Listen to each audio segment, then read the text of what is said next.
Hello students. आज इस particular video में हम लोग मैनेजमेंट थॉट की जो सेकंड स्टडी है, सेकंड अप्रोच है, that is neo classical approach to management, उसको डिस्कस करेंगे। एंड जब हम new classical approach to management की बात करते हैं तो इसके अंडर भी हमारे पास हमने देखा है कि हमारे दो स्टडीज आती हैं, दो अप्रोचेस आती हैं, जिसको हम ह्यूमन रिलेशन अप्रोच कहते हैं।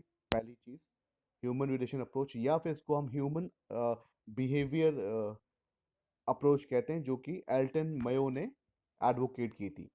दूसरी हमारी है सोशल सिस्टम अप्रोच, जो कि हमारी चेस्टर बर्नार्ड का एक कंट्रीब्यूशन था। तो आज न्यू क्लासिकल अप्रोच में हम डिस्कस करेंगे what is human relations approach, कि एल्टन मेयो के क्या कंट्रीब्यूशन से क्या उनकी फाइंडिंग्स थी। जब हम न्यू क्लासिकल अप्रोच की बात करते हैं तो this particular theory is based upon certain experiments, जिसको कि हम हॉथरॉन एक्सपेरिमेंट्स कहते हैं, जो कि एल्टन मेयो ने कंडक्ट किए थे, Elton Mayo and his associates. उन्होंने ये फाइंड किया कि there is something else which is also important in the organisation.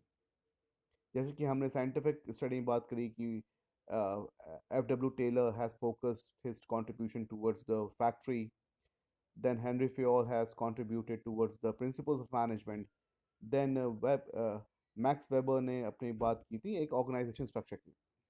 But Elton Mayo ने कहा, under the human relations approach, Elton Mayo ने कहा कि there is something else which is very important to increase the productivity, to enhance the management. तो इस चीज़ को proof करने के लिए उन्होंने कुछ एक्सपेरिमेंट्स किए। तो जब हम एक्सपेरिमेंट्स की बात करते हैं, जब हम एल्टन मेयो की फाइंडिंग्स की बात करते हैं, तो हम इसमें तीन टाइप के एक्सपेरिमेंट्स देखते हैं। एक होता है इल्यूमिनेशन एक्सपेरिमेंट, दूसरा है आपका relay assembly test room experiments, and तीसरा है हमारा मास इंटरव्यूइंग प्रोग्राम।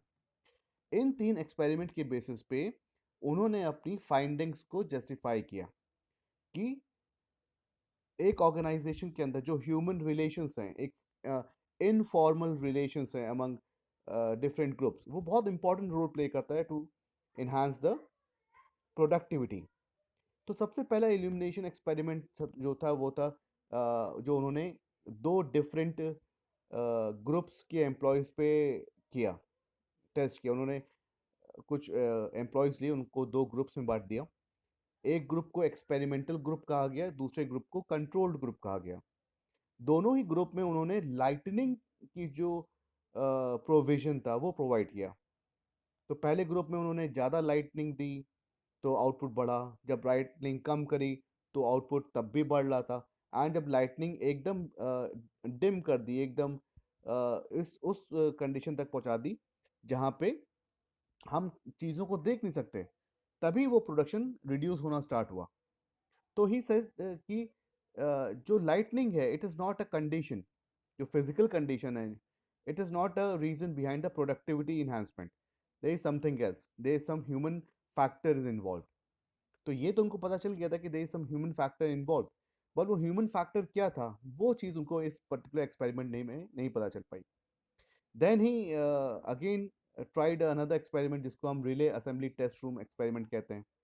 यहाँ पे उन्होंने दो होमोजीनियस दो लड़कियों को लिया और उसके अकॉर्डिंग उन्होंने कहा कि आप अपने अकॉर्डिंगली अपने ग्रुप्स बना सकते हो। तो ये होमोजीनियस ग्रुप बना। जो जो वो लड़कियां थी, उन्होंने अपनी जिनके साथ उनके अच्छे तालमेल थे, जिनके साथ उनके अच्छे बॉन्डिंग्स थी,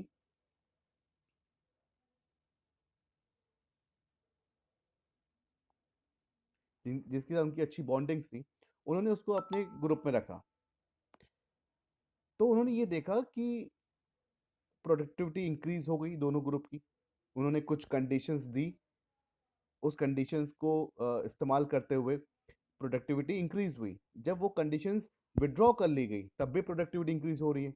तो ही रियलाइज कि जो ग्रुप में जो उनका आपस में कोऑर्डिनेशन था, कोहेसिवनेस था, एक दूसरे के प्रति रिकॉग्निशन था, काम के प्रति रिकॉग्निशन था। तो these were the human factors which are important, which are there to enhance the productivity. तो पहले वाले टेस्ट में उनको ये तो पता चल गया था कि कुछ ह्यूमन फैक्टर इन्वॉल्व है, बट वो फैक्टर क्या है वो पता नहीं चल पा रहा था। तो रिले असेंबली टेस्ट रूम में उनको ये पता चल गया ह्यूमन फैक्टर के अंदर जो चीज़ें जो एस्पेक्ट्स थे वो थे feeling of being important, to being recognised, ठीक है, एक फ्रेंडली सुपरविजन। तो ये सारे एस्पेक्ट्स जो कि प्रोडक्टिविटी को इंक्रीज करते थे अपार्ट फ्रॉम फिजिकल कंडीशंस, कि हम फिजिकल कंडीशन प्रोवाइड कर रहे हैं कि नहीं कर रहे, वो सब चीज़ें मैटर नहीं करती थी। तीसरा उन्होंने एक टेस्ट किया जिसको हम कहते हैं मास इंटरव्यूइंग प्रोग्राम। तो यहाँ पे उन्होंने अपने एम्प्लॉयज़ का इंटरव्यू लिया, उन्होंने कंडीशंस रखी।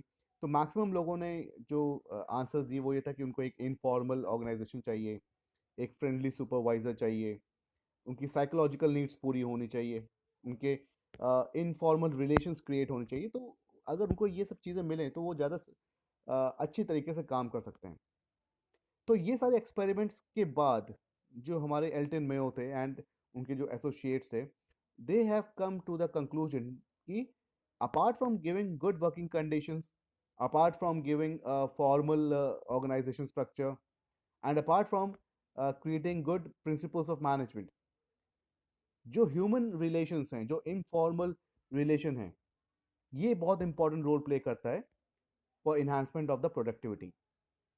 तो इनफॉर्मल ऑर्गेनाइजेशन स्ट्रक्चर ये उनका एक कंट्रीब्यूशन था after conducting certain experiments. So this is all for this particular video. Thank you.